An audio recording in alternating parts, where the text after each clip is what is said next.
Good morning दोस्तों। आज का जो टाइटल है कि जब भी कोई क्राइम होता है तो उसकी पूरी क्रिमिनल प्रोसेस क्या है, ये इतने इम्पॉर्टेंट है। अगर आपके जानने वालों में अगर कभी भी कोई क्राइम करता है तो उसमें कहाँ कहाँ हमें क्या क्या प्रोसेस करनी है, कोर्ट के द्वारा क्या प्रोसेस होती है, तो ये पूरी 3 मिनट में पूरी इन्फॉर्मेशन मैं आपको देने जा रहा हूँ। Listen to me carefully. देखिए, जब भी क्राइम होता है तो उसमें 2 पार्टी बनती है, एक एक्यूज्ड और एक विक्टिम। एक्यूज्ड माना आरोपी, यानी वो अपने बचाव के लिए हाई कोर्ट में क्या करेगा, एंटीसिपेटरी बेल का अप्लाई करेगा। भाई ये कोर्ट पे डिपेंड करता है कि वो देती है कि नहीं। इसके बाद दूसरी पार्टी जो होती है विक्टिम होती है, यानी पीड़ित। पीड़ित जो है वो एफआईआर दर्ज करेगा थाने में, जिसके तहत भाई पुलिस एक्यूज को उठाएगी, गिरफ्तार करेगी और विद इन 24 आवर उसे मजिस्ट्रेट के सामने पेश करना होगा। मजिस्ट्रेट के पास सामने पेश करने के बाद भाई इन्वेस्टिगेशन कंप्लीट करने के लिए 2 प्रोसेस होगी। या तो पुलिस कस्टडी में उसको 15 दिन के लिए दिया जाएगा, या फिर 90 दिनों के लिए 90 डेज के लिए जुडिशियल कस्टडी में दिया जाएगा। अब इसके अंतर्गत यदि इन स्पेसिफिक टाइम में इन्वेस्टिगेशन कंप्लीट नहीं होता है, अर्थात चार्जशीट फाइल नहीं होती है, तो एक्यूज्ड को एक पावर मिलती है। लिसन, एक्यूज्ड को एक अधिकार मिलता है डिफॉल्ट बेल का।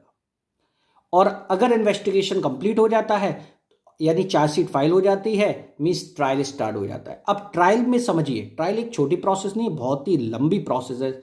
इसमें कई सारी स्टेप आते हैं। नंबर पहला प्रोसिक्यूशन एविडेंस आता है, number 2 cross examination, statement, number 3 statement, accused, defence, evidence and final judgement. ये सारी प्रोसेस होती है ट्रायल में। ट्रायल एक रेगुलर प्रोसेस है, और रेगुलर प्रोसेस होने के कारण क्या सर इसमें भी कुछ प्रोविजन है बेल का? बिल्कुल है, रेगुलर बेल का।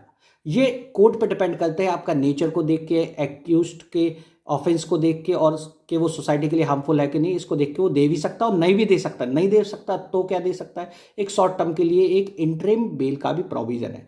बट यदि एक्यूज्ड दोषी साबित हो जाता है, उसको दोषीयुक्त हो जाता है और जेल हो जाती है, तब क्या किया जाए? सर इसके बावजूद भी क्या जेल से बाहर निकलने के लिए कुछ समय के लिए प्रोविजन है? बिल्कुल है।